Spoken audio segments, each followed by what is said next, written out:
En la hora de la verdad, el invitado del día. Presenta Colsubsidio, con todo lo que te mereces.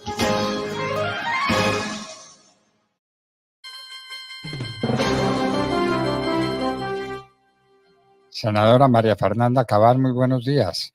Buenos días, doctor Londoño, a usted y a toda su audiencia de la hora de la verdad. Bueno, senadora, estamos ya en el terreno bien complejo, pero apasionante, de la selección de candidato para la presidencia de la República. Y usted es una mujer que tiene todas las condiciones para ser la primera vez que una mujer desempeñe el cargo de presidente de la República. Cuéntenos, ¿qué la llevó a asumir semejante responsabilidad? Pues, doctor Londoño, yo he sido una aventurera de las causas de la vida que nadie recoge, que nadie quiso escuchar. Dios me permitió conocer los dramas de muchos personajes de Colombia que terminaban a través de sus vidas enseñándonos que había un conflicto detrás. Y gracias a usted, que fue prácticamente el único, por eso lo recuerdo y lo quiero con todo mi corazón, nos abrió esos espacios y esos micrófonos para esos líderes rurales, esos líderes, muchos terminaron asesinados, pero que sus vidas eran parte de esa historia no contada de Colombia. La historia tergiversada por la izquierda que mata y se vuelve víctima. La izquierda que es tan dada a deconstruir lo que hemos vivido para a través de relatos crear mitos y leyendas.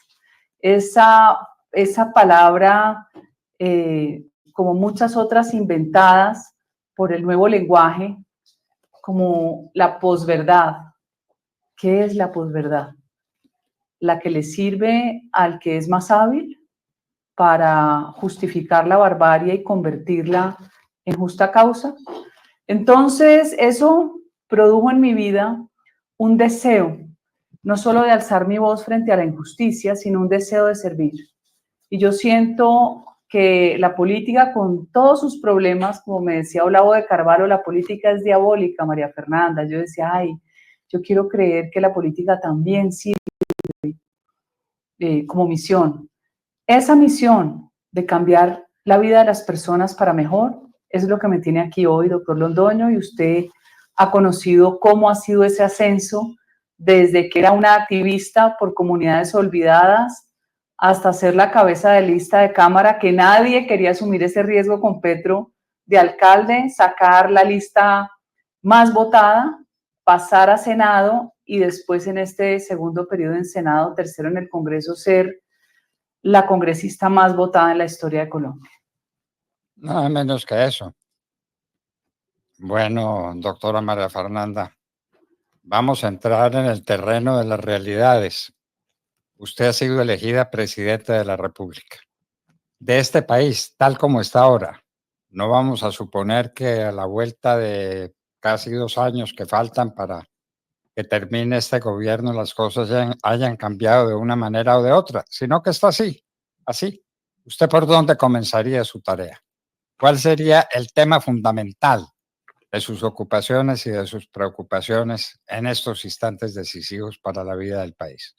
Doctor Londoño, el éxito de una administración es estar rodeada de los mejores.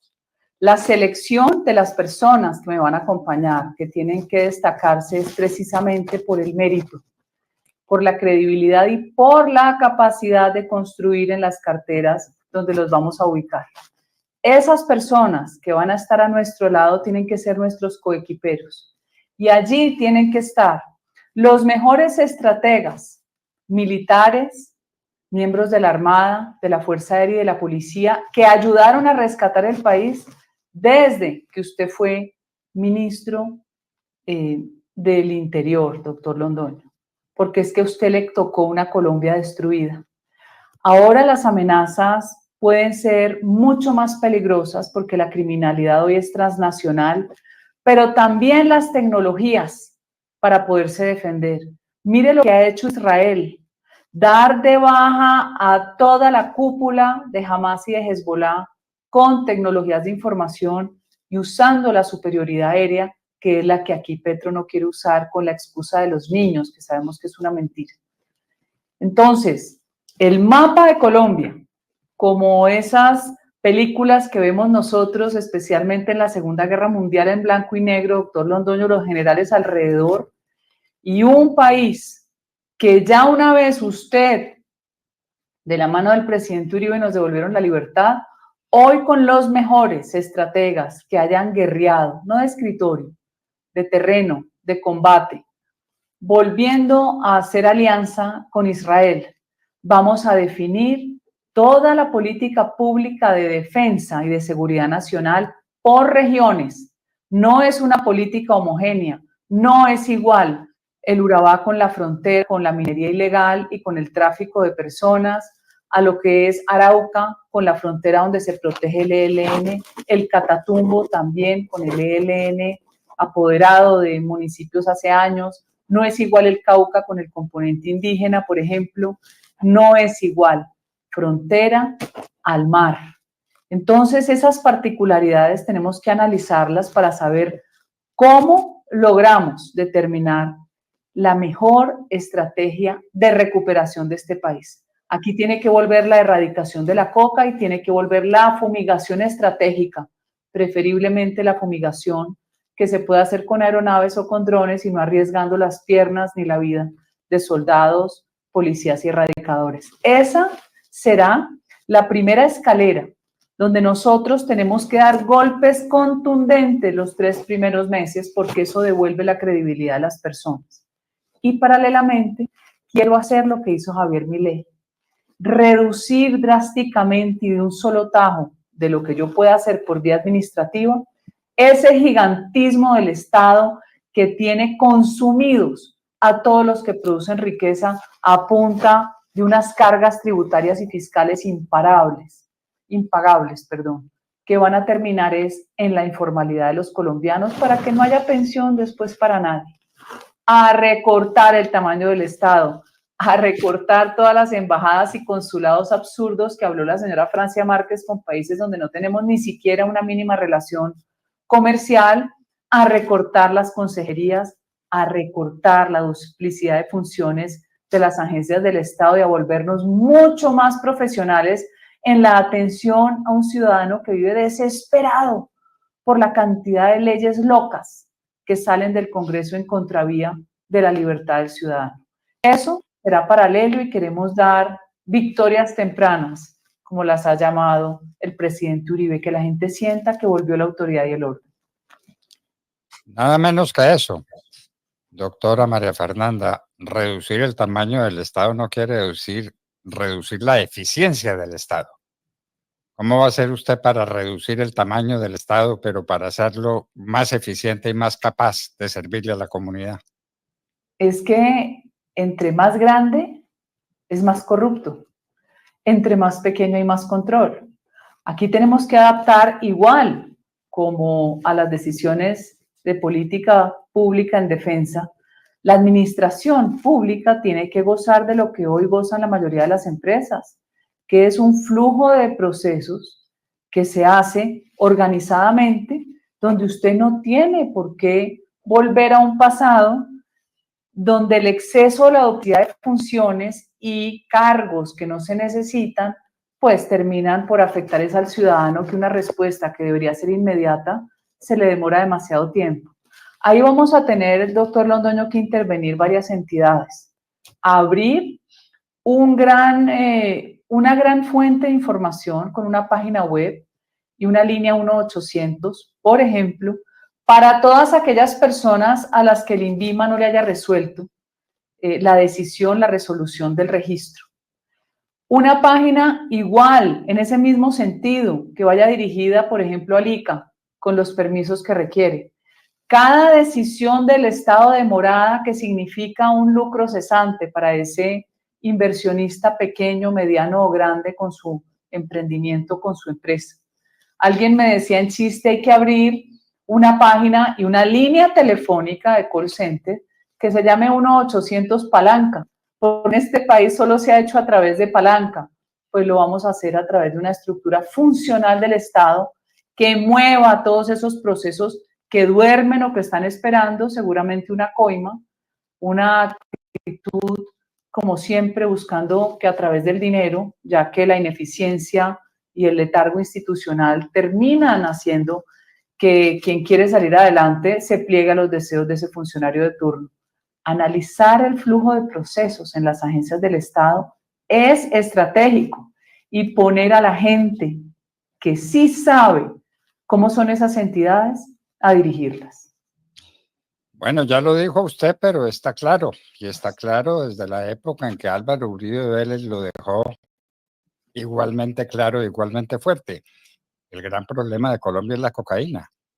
Es el comienzo de la corrupción, es el comienzo de la disolución de las costumbres, es el comienzo de la violencia, es el comienzo y el desarrollo de toda la tragedia nacional. ¿Seremos capaces de acabar con la maldita cocaína? Ese es un desafío grande. Tenemos que saber cómo empezar, si se empieza simultáneamente, si se empieza en algunas regiones, se tienen que hacer planes de mitigación, se tiene que proteger a la población civil, pero también hay que reconocer que ya hay estructuras milicianas que han sido reclutadas entre los mismos campesinos o las guardias campesinas como esos asesinos que mataron y degollaron al policía del ESMAD en Chiribiquete, que hoy sencillamente es la sumatoria de la deforestación de miles de hectáreas en Colombia en el gobierno potencia mundial de la vida de un inepto, incompetente y muy peligroso Gustavo Petro. No van a ser menores los desafíos. Por ejemplo, Rondón, aquí vamos a tener que buscar buenas relaciones con las altas cortes, entendiendo la peligrosidad de lo que significa la Corte Constitucional. Eso no lo entendió Uribe, eso lo entendió Donald Trump y por eso va a ser presidente de Estados Unidos y no estaría preso seguramente por cualquier investigación mezquina o loca como esa de hacerle pagar $400 millones por una señora X que ni siquiera se le comprobó que estuvo, pero además una relación de adultos. Entonces, ¿cómo vamos a enfrentar el que una política pública de erradicación termine siendo frenada por un juez promiscuo por allá de Samaniego, Nariño? ¿Cómo vamos a lograr que esa tutela no se use como un arma de guerra por los grupos ilegales que instrumentalizan comunidades, como pasó en Novita, Chocó, que terminó en una sentencia absurda donde se prohibió el uso del glifosato? Pero resulta que el glifosato no es la única sustancia. Hoy hay montones de sustancias biológicas completamente probadas que al contrario no afectan sino la matan, no la tierra, no el ambiente, pero nuevamente la narrativa y la historia de la mentirosa izquierda vendiendo que el glifosato daba cáncer. Y ese pase para esa película de cine ficción comprada por todos aquellos en ese famoso Consejo de Política Criminal que yo tanto lo recuerdo en su programa y en otros, del 2014, donde el único voto en contra fue el del procurador Ordóñez. A mi juicio, uno de los mejores procuradores de la historia de este país. ¿Qué vamos a hacer con esos retos como sociedad? ¿Cómo vamos a enfrentarlo? Enfrentarlos es parte de las preguntas que vamos a tener que analizar y que aproximarnos a las soluciones. No hay remedio, pero no es el único tema, porque ahí está el comienzo de todas las desgracias, sin duda es la cocaína. Pero sigue, estamos en medio de una crisis económica sin precedentes que la gente no alcanzaba a medir todavía en todas sus consecuencias. Y mientras yo no la sufro, pues es como si no existiera. La crisis económica, doctora María Fernanda, ¿cómo atacarla? Claro, es que el otro reto es volver a generar confianza en los que se fueron. El inversionista extranjero es el más difícil de convencer que vuelva. Aquí la única ventaja es que teniendo las bendiciones del petróleo, el carbón y el gas, seguramente podremos en muy poco tiempo restablecer esa inversión. Pero sabemos que en esa curva de ese proceso, para poder comenzar a producir, el país va a tener que ver qué hace. Y hay que pensar en un país a largo plazo, doctor. El carbón que nosotros tenemos en la parte de Guajira y Cesar, es un carbón excepcional. Desde hace 15 o 20 años se ha debido construir una termo encima de la mina, de por lo menos 500 megas. Eso nos hubiera ahorrado todos los problemas de darle energía a la costa. Hay que volver a retomar la explotación y exploración de todos esos minerales. Es mentira que el mundo se descarbonizó. Vaya, vea Japón, vaya, vea la China, vaya, vea esa urgencia de la que hablamos antes cuando la Merkel y todos estos mamertos europeos, por cuenta de los partidos verdes, cerraron las plantas de energía atómica y se terminaron conectando del tubo de gas de Putin. Y vaya, vea usted cómo se frotó las manos Putin cuando les cerró el tubo precisamente antes de invierno y les tocó volver a abrir las plantas de carbón. Pues ese riesgo de quedarnos sin energía es lo que está haciendo Gustavo Petro, porque es un ser ruin, perverso. Él disfruta haciendo daño. Cada vez que se inventa una teoría más loca de su cambio climático, rodeado por otros igual de alucinados, pero que en el fondo obedecen a un plan global de control de la humanidad, cada vez que lo hace, nosotros quedamos más expuestos a empobrecernos. La economía es vida, la energía es vida y la independencia energética es la independencia de un país. Nada menos que eso, nada menos que eso.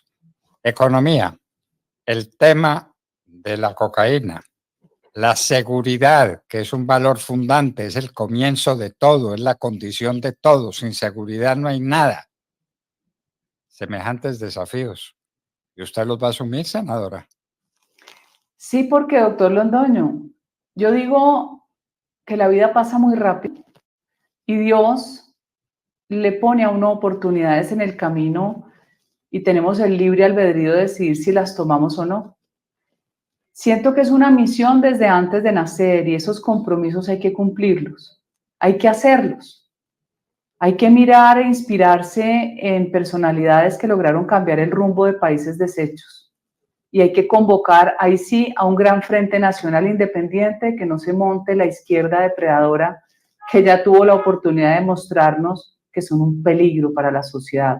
Siempre han sido un peligro, pero con poder empobrecen, enferman la gente, la exilian o la matan.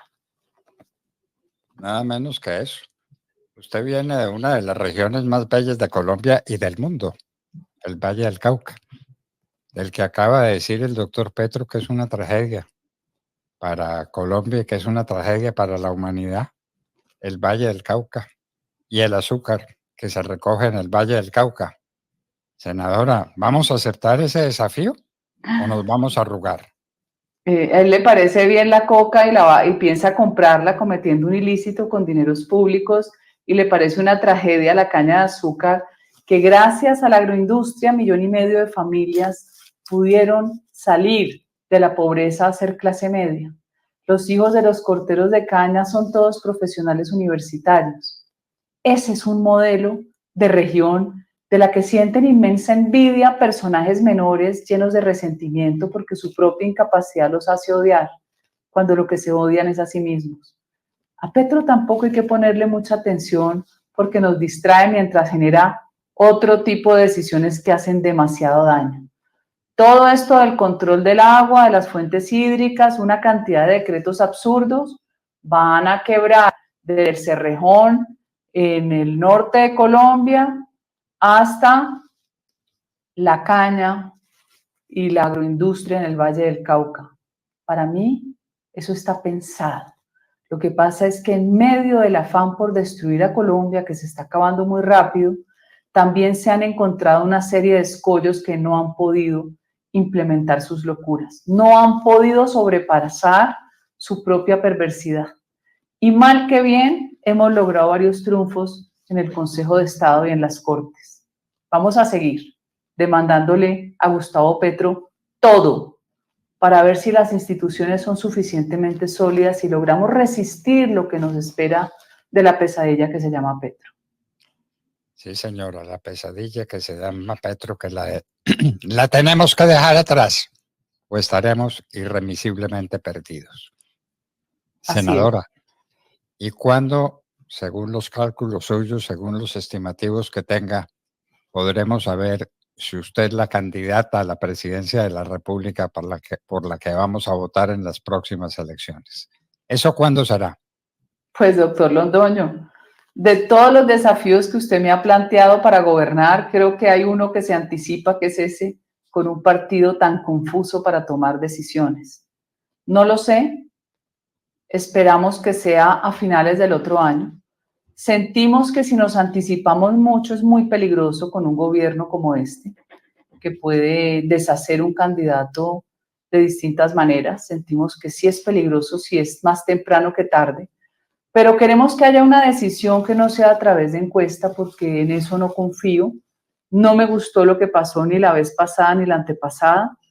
Quiero consulta pública abierta, pero tenemos la controversia de si se hace una consulta pública abierta del partido, ¿qué va a pasar con una consulta interpartidista que se pueda hacer el día de las elecciones de Congreso para llegar muy fuertes a primera vuelta? Todavía tenemos mucho tiempo para conversar y esperamos que eso se dirima pronto. Bueno, senadora, ha sido apasionante conversar con usted y lo seguiremos haciendo, porque usted es una persona fundamental para el presente y el futuro de Colombia. Muchas gracias por estar en la hora de la verdad y muchas gracias por ser todo lo que usted es y por hacer valer todo lo que para usted vale. Muchísimas gracias. Muchas gracias, doctor Londoño, y seguimos firmes defendiendo esta patria. María Fernanda Cabal, senadora de la República, candidata a la presidencia, una mujer al poder. Qué cosa tan apasionante, al poder de verdad. María Fernanda Cabal estaba con nosotros en la hora de la verdad.